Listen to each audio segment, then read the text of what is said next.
مسجد نبوی کا منبر ہے, جمعے کا خطبہ ہے اور خطاب جاری ہے, جمعہ پڑھا رہے ہیں. اچانک مسجد میں ایک دروازہ کھلتا تھا, اس کا پردہ ہلا, سرخ کپڑوں میں حسن سامنے سے نکلے. مصطفیٰ کی زبان پر جمعے کا خطبہ ہے, آنکھوں میں حسن ہے. ٹھنڈا جملہ ہے یار جس کو تم ہضم کر گئے ہو. میں پھر جملہ دہرا رہا ہوں, محمد عربی کی زبان پر جمعے کا خطبہ ہے, آنکھوں میں فاطمہ کا بیٹا ہے. ہاں جمعہ چل رہا ہے. اب کیا ہوا؟ محدثین کہتے ہیں حسن لڑکھڑائے, لڑکھڑائے, گرے نہیں, لڑکھڑائے. یہ لڑکھڑائے, مصطفیٰ خاموش ہو کر منبر پر یوں بیٹھ گئے, چپ کر گئے. اب پردہ ہلا, پیچھے سے نکلے حسین. جب حسین نکلے, چھوٹی سی عمر ہے, سرخ سے کپڑے ہیں. جب حسین مسجد کے صحن میں آئے, لڑکھڑانے لگے.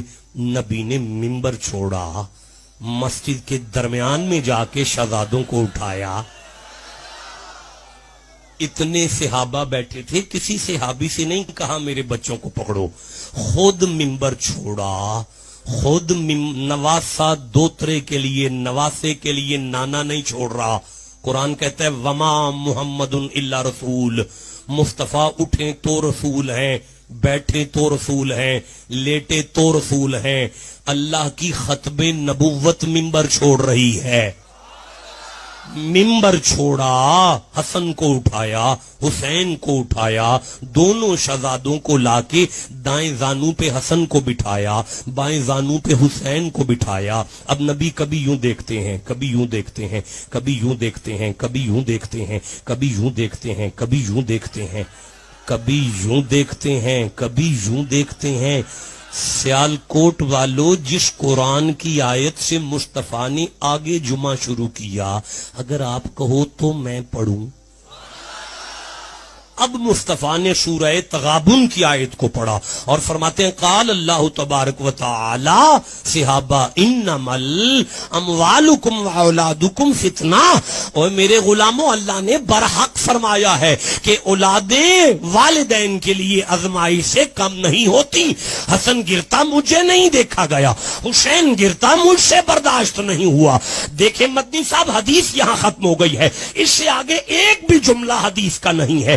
اب مولوی سنیوں کا ہو, شیعوں کا ہو, دیوبندیوں کا ہو, اہل حدیثوں کا ہو, اب قیامت تک جو بھی منبر پر جمعہ پڑھائے گا وہ جمعے کا خطبہ دیتا ہوگا تو کھڑا ہو کر دے گا اور خطبہ دیتا دیتا بیٹھ جائے گا, پھر چپ کرے گا.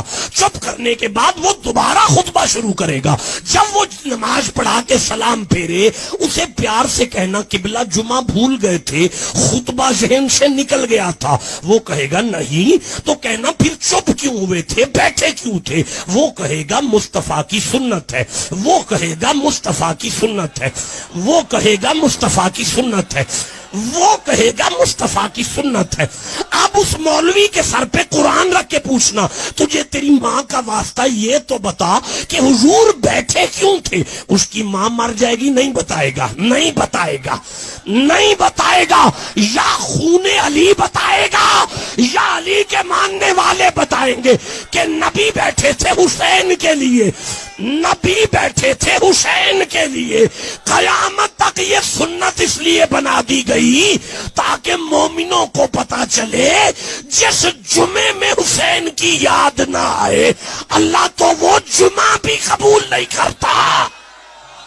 نہ تو منقبتیں ان میں مولائے کائنات کی شان میں زہر ذو جلال ابو تراب فخر انسان علی مرتضیٰ مشکل کشائے شیر یزدان پیمبر برسر ممبر نشست و خواند مولا یش کتاب مولائی یشرا باشد اندر خلق برہان نیاز اندر قیامت بے سر و سامان خواہی شد کہ از حب و تولائے علی داری تو سامان مرتضیٰ ثانی نیاز اندر جناب پاک او از قدسیاں باید کہ آید جبرائیل از بحر کاروبار دربانی. السلام علیکم ورحمۃ اللہ وبرکاتہ. مجھے جو ہے جنیدی نیازی کہتے ہیں اور میں یہاں کا جو ہے خادم بھی ہوں. میں آپ کو یہ تھوڑا سا اپنی انکساری کے تحت نہیں بتائیں گے کہ یہ سرکار نیاز بے نیاز رضی اللہ عنہ کے 5ویں جانشین فخر عاشقین فخر المعشوقین حضرت شاہ محمد حسنین حسنی میاں صاحب رضی اللہ عنہ کے صاحبزادے ہیں، جن کا ابھی سرکار حسنی میاں صاحب رضی اللہ عنہ کا جو ابھی سن 20 میں آپ کا ان نے پردہ فرمایا ہے، ان کے وہ ہیں، اور خانقاہ نیازیہ کے بہت ہی اہم رکن اور سمجھ لیے وقت منیجر ہیں آپ۔ مہندی حضرت شاہ محمد مہندی میاں صاحب آپ کے بڑے بھائی قبلہ حضرت مہندی میاں صاحب قبلہ مدد لہ العالی آپ کے بڑے، اور جو فیض ان سے جاری ہوا، جو سلسلے کی آپ نے خدمت فرمائی، اور جو مارکۃ العرا جو مقام آپ کو، سب سے بڑی چیز تو آپ کو مولا نے، آپ مادرزاد ولی تھے، والدہ کی طرف سے آپ کو 2 بار بیعت کیا گیا، حضرت محی الدین ضیاء سنامی نے آپ کو 2 بار بیعت فرمایا، ایک بار آپ کی والدہ کو بیعت فرمایا، دوسری بار کی وجہ دریافت کی آپ کی والدہ نے، تو آپ نے فرمایا کہ یہ تمہارے وطن سے جو ہستی پیدا ہوگی وہ بہت عالم اسلام میں بہت مقبول اور معروف ہوگی، اور اس کو ہی میں نے اس پہ بیعت کیا ہے، اور اسی کا یہ سب فیض ہے، اور سرکار کی بارگاہ میں تو کوئی کیا عرض کرے گا، اور ہم لوگ تو جو ہے نہ ظاہری آنکھیں رکھتے ہیں، باطنی آنکھیں تو جو ہے، مگر یہ کہ آپ نے خود نے جو ہے فرمایا کہ تمہ فاتحہ از خلق ندار نیاز، عشق مندر پس من فاتحہ خانم باقی، اور یہ خانقاہ اپنے آپ میں ایک منفرد حیثیت رکھتی ہے قومی ایکتا کے لیے، اور جو صوفی مشن ہیں اس پہ گامزن ہیں،